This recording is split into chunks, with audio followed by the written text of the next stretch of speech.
saya Luciana Dewi, NIM 2121040028, Universitas Kiai Haji Ahmad Siddiq Jember, Prodi Sejarah Peradaban Islam. Pada video kali ini kita akan menjelajahi keindahan kesenian dan arsitektur Islam serta pengaruhnya di Indonesia pada periode tahun 1800 hingga 1940 Masehi. Dalam rentang waktu tersebut, Indonesia mengalami perubahan sosial, politik, dan ekonomi yang signifikan, yang juga mempengaruhi perkembangan seni dan arsitektur Islam di negara ini. Sebelum di sini saya akan mereview jurnal terkait dengan kesenian dan arsitektur Islam, saya akan menjelaskan dulu arsitektur dan kesenian Islam pada tahun 1800 hingga 1900 Masehi. Pada awal abad ke-19, Indonesia mengalami penyebaran agama Islam yang lebih luas di berbagai wilayah. Kesenian Islam muncul dalam bentuk seni ukir, seni kaligrafi, seni ukiran kayu, seni tekstil, seni keramik, dan masih banyak lagi. Seni Islam ini umumnya menggabungkan unsur-unsur budaya lokal dengan unsur-unsur Islam, menciptakan kekayaan estetika yang unik.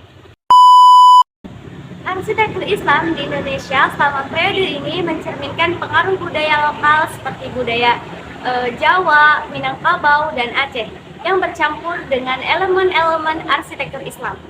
Contoh arsitektur Islam yang terkenal pada periode ini adalah Masjid Agung Demak, Masjid Raya Baitur Rahim di Aceh, dan juga Masjid Istiqlal di Jakarta. Ciri khas dari arsitektur ini meliputi penggunaan kubang, menara ornamen geometris, dan ukuran-ukuran indah yang menghiasi bangunan. Pengaruh dan kesenian arsitektur Islam di Indonesia pada periode ini sangat kuat dan dapat dilihat dalam berbagai aspek kehidupan masyarakat. Seni dan arsitektur Islam mempengaruhi seni rupa lukis, seni pahat, dan seni ukir di Indonesia. Pengaruhnya juga tercermin dalam seni kaya seperti kerajinan perak, songket, batik, dan tenun tradisional. Arsitektur Islam juga mempengaruhi pembangunan bangunan publik dan tempat ibadah di berbagai daerah Indonesia. Saya akan mereview jurnal, dan jurnal yang pertama yaitu jurnal yang ditulis oleh Muhammad Husni yang berjudul Seni Arsitektur Islam Minangkabau dari Masa ke Masa.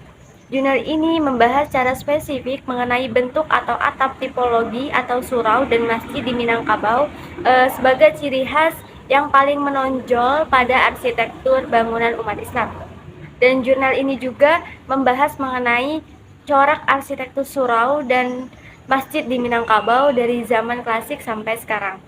Nah, ini terbagi ke dalam dua tipologi, yaitu tipologi atap tumpang dan tipologi atap kubah. Dari masing-masing dua tipologi itu memiliki sejumlah varian tertentu yang dipengaruhi oleh faktor peradaban Hindu Cina, Islam, dan adat Minangkabau yang bersifat estetis filosofis.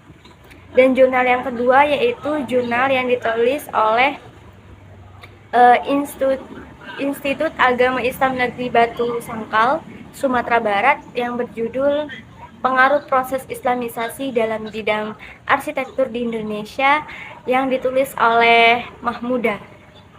Nah, jurnal ini membahas mengenai bagaimana proses Islamisasi yang dilakukan di seluruh wilayah Indonesia, seperti halnya Islamisasi arsitektur, yaitu ditinjau dari aspek bangunan fisik seperti masjid hingga dalam bentuk seni kaligrafi. Dan di sini juga saya akan mereview salah satu buku yang ditulis oleh Husain Bagis yang berjudul Islamic Architecture in Indonesia.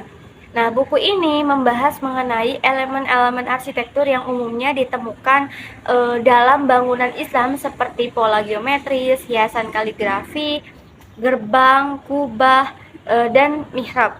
Selain itu juga buku ini membahas konteks sejarah, politik, dan sosial yang mempengaruhi perkembangan arsitektur Islam di Indonesia pada rentan waktu 1800 hingga 1940.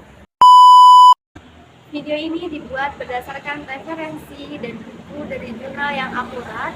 Semoga video ini bermanfaat. Jangan lupa like, komen, dan subscribe. Wassalamualaikum warahmatullahi wabarakatuh.